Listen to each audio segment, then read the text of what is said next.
तर मग माझी अशी थोडी थोडी नाराजगी व्हायला लागली पप्पांवर. पप्पा तुम्ही मला टाईमच नाही देत. लहानपणीपासूनच पप्पांना मी फक्त रात्री मी झोपले तेव्हा ते यायचे आणि मी स्कूलला जायचे तेव्हा ते नसायचे. तर लहानपणीपासूनच पप्पानी वेळ असं त्यांना मिळालं नाही द्यायला. तर लहानपणी एवढं कळायचं नाही.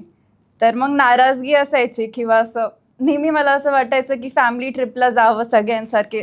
आता स्कूलमध्ये जातो आपण, सगळी डिस्कस करतात की आम्ही इथे गेलो फिरायला, आम्ही असं केलं, आम्ही रात्री किंवा लंच केला आम्ही सोबत, डिनर केला आम्ही सोबत.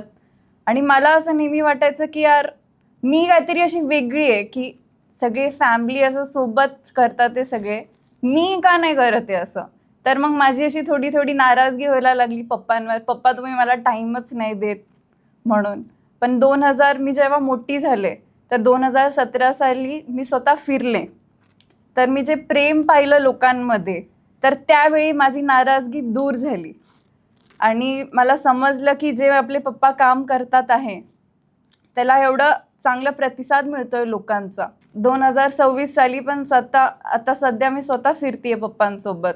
तर माझा पाठिंबा आहे पप्पांना. ह्या निवडणुकीत माझ्या पप्पांना सगळ्यांनी आशीर्वाद द्या आणि आपल्या पॅनलला BJPला निवडून आणा आणि बहुमताने आपल्याला आणायचंय.